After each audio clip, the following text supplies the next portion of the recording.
What is up, YouTube, and welcome to this gifted video review. So if you're new to the channel, please do drop a subscribe down below with notifications on so you never ever miss a video here. So gifted is something which I haven't covered that much on this channel, but I am bereft of ideas on what to do for a video today.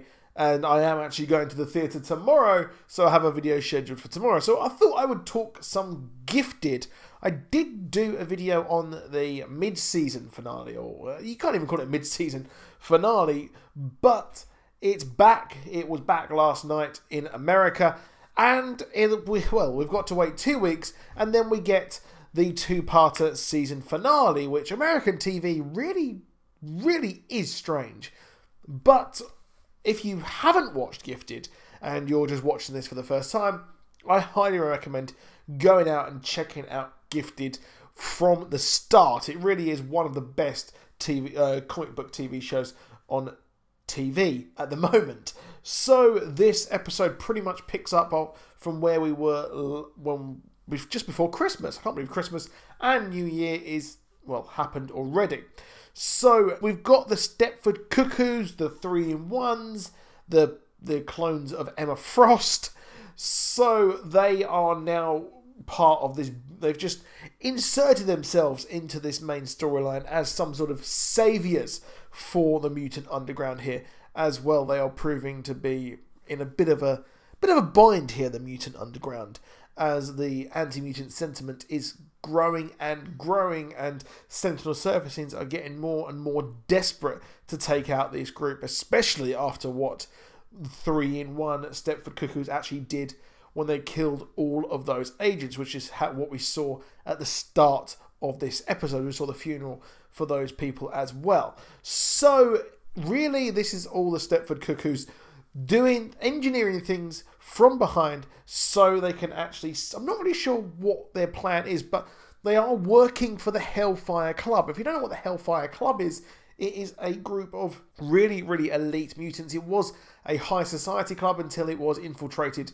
by really powerful mutants, and we had the White Queen at some point was Emma Frost, who is the kind of precursor to these Stepford Cuckoos, and she is an incredibly powerful mutant. We also had Sebastian Shaw, again, was a really powerful mutant as well, and he was one of the proponents of the Dark Phoenix saga, causing obviously Jean Grey and to get the Phoenix inside her, you use it and corrupt it like he did in that saga, which we're actually getting X-Men Dark Phoenix this year. So that's a pretty big Mutants year with New Mutants and Deadpool 2 out this year as well. So the X-Men are proving to be just beyond popular here, and as they move into the MCU, God knows what the hell is even going to go on there. But the Hellfire Club here seems to be twisting things from behind.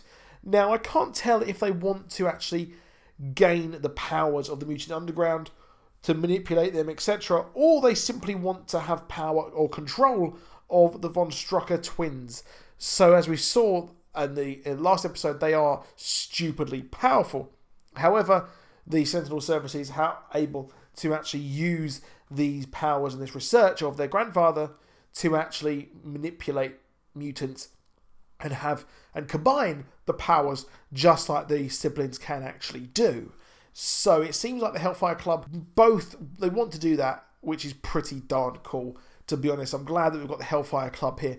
And the original pitch for this show was to be about the Hellfire Club. So it looks like as we move it towards the end of this season and in season 2, I think the Hellfire Club will be more and more an important kind of big thing here, considering the fact that the Mutant Brotherhood and also the X-Men are out of the picture. The only real mutant threat here, or big team, is the Hellfire Club. They're the only players left in this game, and they have all these desperate mutants which they can manipulate for their own gain. So I think that's where they're moving next season. We move into the season finale as well, and we can see Polaris is actually being twisted more and more by the triple mutants, which isn't going to be good because, well, she has her origin which is, of course, her father is Magneto, even if she doesn't believe that whatsoever.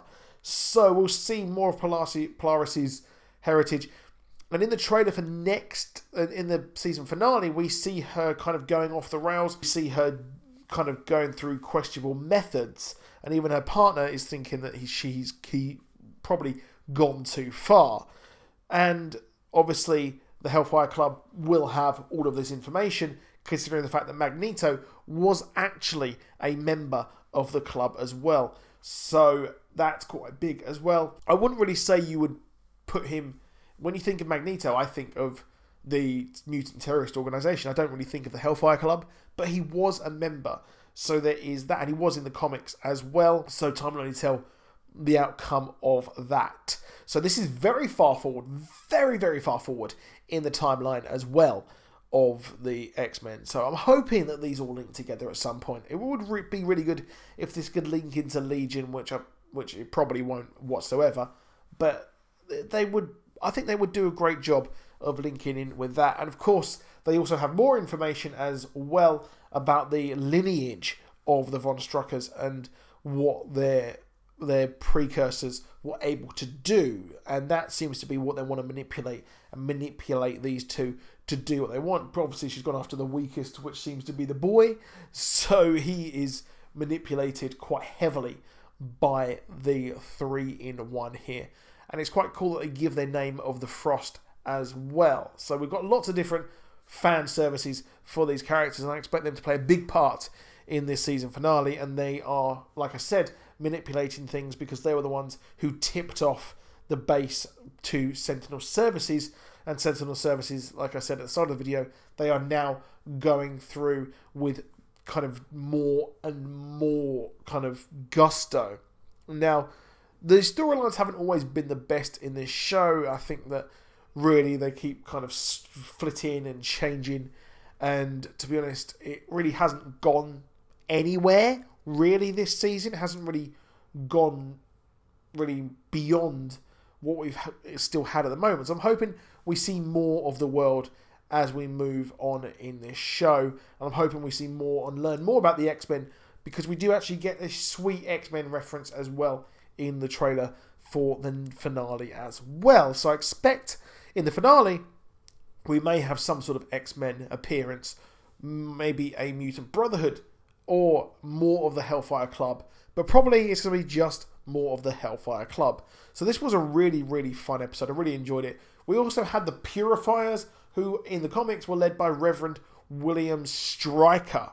So more things coming from the comics. Very, very kind of obscure X-Men references. They're going very deep down the rabbit hole, which is reaching towards the end of my knowledge of the X-Men, to be honest. But I'm liking this. I'm enjoying this show. It's really, really fun. But that's it for this video. Please drop a like. Please subscribe. And I'll see you soon. Goodbye.